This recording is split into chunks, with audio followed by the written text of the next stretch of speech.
cooking day.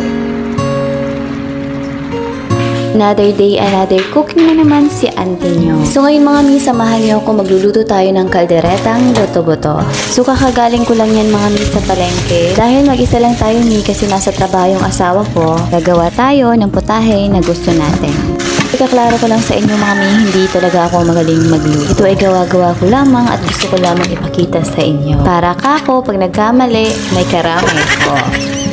Na mga mi, hinugasan ko lang yung manok. Nagod ko na yung buto-buto kasi ito ay ating papakuluan mga mi. Baka ako mamaya ay malambot na lutuin. So dahil yung rice cooker namin ay parang pressure cooker din, dito na lang siya pinagkakadin. Kasi mga mi, pagsakalan pa, abutan pa tayo ng next month. Pero walang ganon. Dito na nga mga mi, binalatan ko lang yung patata at tinuwa ko lang siya ng pa-square kasi nga kaldereta yung lulutuin natin. Siyempre, yung mga jaman mga mi, hindi mawawala yan.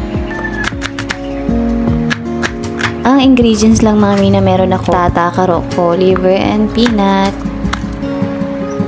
So dahil okay na mga mi, magpainit na tayo ng kawali. Kung mainit na mga mi, sinunod ko na yung mantika at naglagay na din ako ng butter. Isunod na natin yung bawang tsaka sibuyas. At samahin ang apoy natin lulutuin ito mga mi. Isahin lang natin yung patata hanggang sa tingin nyo ay okay na.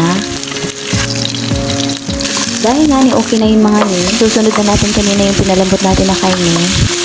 Maglalagay lang ako ng toyo, tomato sauce. Nilagyan ko na din ng kunting liver. Lahati muna mga mi para mamaya ulit. Lagyan na din ako ng pinagkuluan sa buto para mas lalong malasa. Wait lang tayo mga mi ng 1 minute. So, dahil kulong-kulo na siya mga mi, tsaka ko pa hinubos yung liver na natira.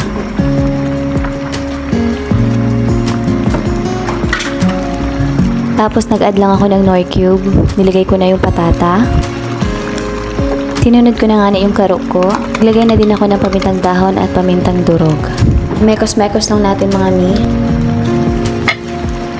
Tapos pag ganito na yung pagka-creamy niya, tsaka pa natin i-add yung peanut. Ihalo lang natin na maigi mga mi para yung peanut lasang-lasa. Bango mga mi, kung naamoy nyo lang, parang ang sarap kahit first time ko pero natatakam ako. Parang sabaw pa lang ulam na. Charis. Dahil luto na, mga unata!